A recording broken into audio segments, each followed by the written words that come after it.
নমস্কার, আমার বন্ধুরা সকলে ভালো আছো? আজও একটি নতুন ভিডিও নিয়ে হাজির হয়েছি। আজ আমি যে ছবিটি এঁকেছি শীতকালে গ্রামের দৃশ্য।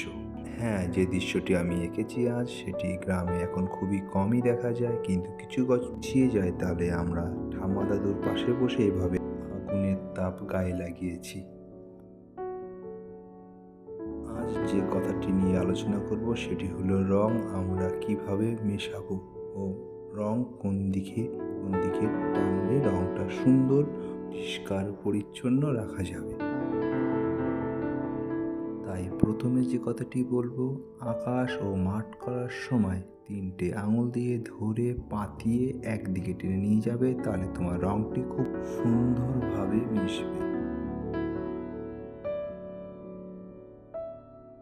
আরও একটি কথা, তোমার সিনারির মধ্যে যদি গাছ থাকে তাহলে মাটির রংটা রেডি করে নিয়ে তারপরে গাছের গুঁড়িটা করবে।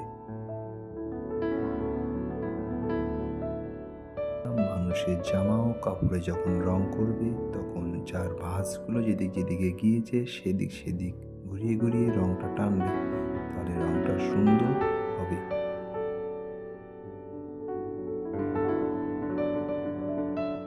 পুরো ভিডিওটি দেখার জন্যে আমার সকল বন্ধুকে অসংখ্য ধন্যবাদ জানাই।